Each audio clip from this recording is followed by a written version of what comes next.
Rússia, Moscou. Monestir de Donskoi. Cementiri d'aristòcrates russos. Hi ha moltes làpides antigues. Aquesta és la làpida del príncep Nikolai Vyazemsky. Va morir el 1846.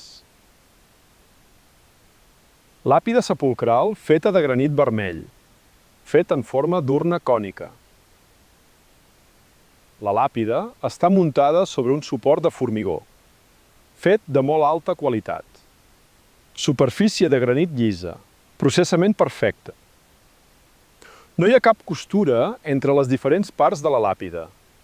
Es tracta d'una sola peça de granit vermell. Aquí hi ha la vora inferior de la làpida. I a sobre hi ha un únic monòlit sense costures ni juntes. Una peça de pedra sòlida perfectament treballada. Suport de pedra polida a mirall.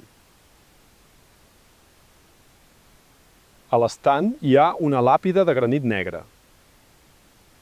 Una sola peça de granit sense costures ni juntes. El pom està fet de metall. Bola de metall i creu. Servant de Déu va morir en 1848. Aquí hi ha moltes làpides semblants.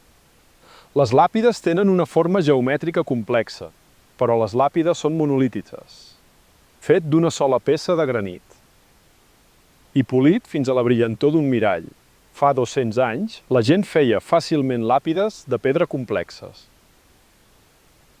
Això vol dir que fa 200 anys la gent tenia prou recursos i energia per a la fabricació de productes de forma complexa a partir de granit dur.